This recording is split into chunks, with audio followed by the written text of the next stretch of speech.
is Na Ajele Bojo, and welcome to my channel Trofanye. I'm sitting here in London on this nice sunny evening, and I decided to tell a little bit of a story about how I made my decision to become a medical herbalist.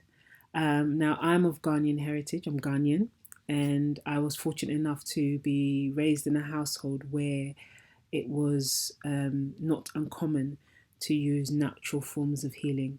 You know, we would have certain foods made depending on what was wrong with us, certain drinks, soups made. We also had regular enemas, you know, and many Ghanaians will know about the bentuan, you know, things like that. So it was very common for us to be doing these things. Unfortunately, as my grandma left to go back to Ghana and as I grew older, you know, these kind of modes of healing went to the back of my mind and I just continued with my life.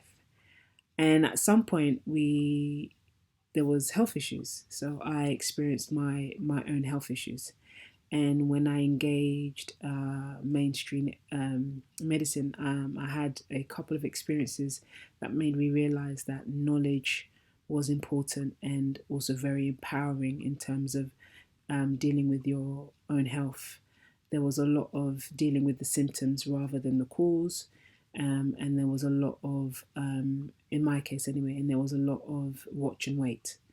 And you're watching and waiting, and the issue's getting worse. It's not being dealt with, and you're being given certain drugs. And I'm sitting here thinking, okay, what do I do? I don't know anything. I don't feel like I know anything. How do I even, do I go into Google? Where do I even go to get the right information?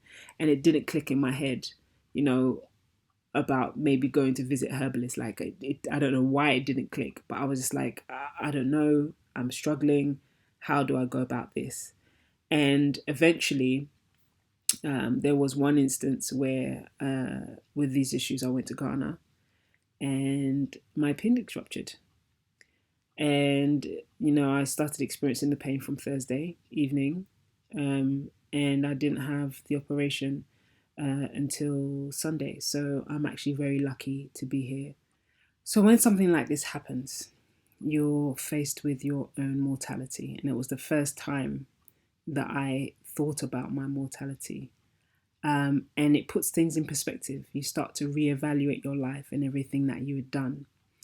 And I'd realized something. One of the biggest lessons I realized is that energy is always there. If you do not invest this energy in yourself, in your vision, in your goals, you're going to be spending that energy elsewhere. And the majority of the time, you are investing that energy in building someone else's visions, someone else's goals. And I realized that I was doing so many different things, but none of those things were really related to my vision and goal. In fact, I hadn't really spent that much time building that vision and goal. I didn't really see what I was working. I was just doing things as they came. And as they came were basically what people felt I should be doing. And so I then decided, okay, now Jilly, let's reevaluate. What is your vision? What is your goal? What makes you happy? And when you're in that life and death situation, it's amazing how quickly things fall away, and you're left with the rawness of the things that you really love and enjoy. And one of those things was my cultural stuff, my Gadangme cultural activities, but also I was really interested in empowering myself and people to deal with their health. Based on what I'd been through, based on what I'd seen up until this point, I felt like we need to know more about how we can better our health, whether it be the way we eat, the way we talk, the way we behave, the way we act.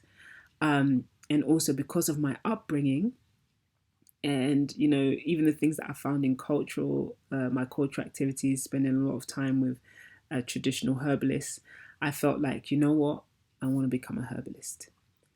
It felt like it fitted everything. You know, it's, you know, my love for plants, my love for nature, my upbringing fits with it.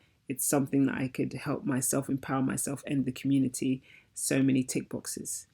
So I decided that I'm going to pursue a career in herbalism alongside my Gadangi stuff.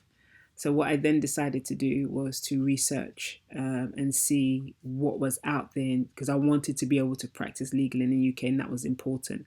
And I realized that the National Institute of Medical Herbalists were the organization that did a lot of the accrediting.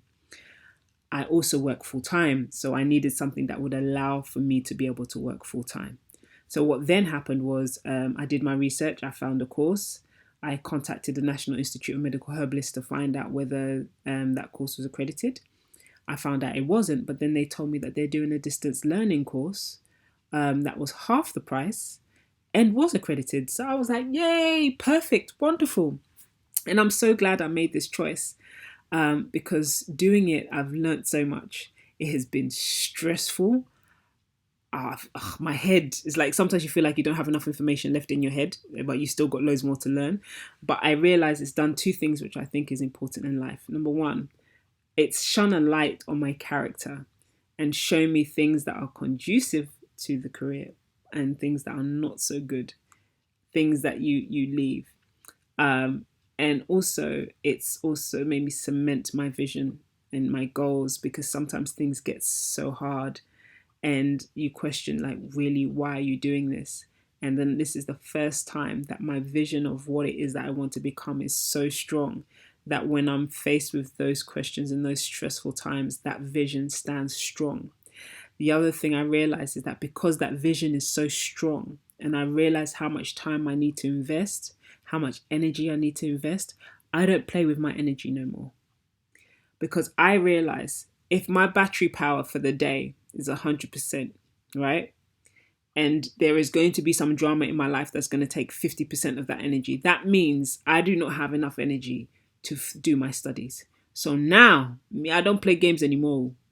If you are coming to bring me wahala, if you're coming to bring me problem, I'm not going to sacrifice my energy at the cost of what it is that I want to become, because I have made sure that vision is so strong, and I am focusing on becoming that herbalist and empowering people to be able to take charge of their health and do something about it. So yes, it has been a great journey, a stressful journey, but it's been amazing, and I have learned so much about myself and others and the plant world, which has always been around me, but that I've never engaged to this level. So I hope you enjoyed my story. I'm going to put links to where I'm studying below in the comments box. But also, if you have any questions about studying to become a herbalist, please feel free to ask. I don't bite. So please feel free, and we'll speak again soon. Take care. Bye.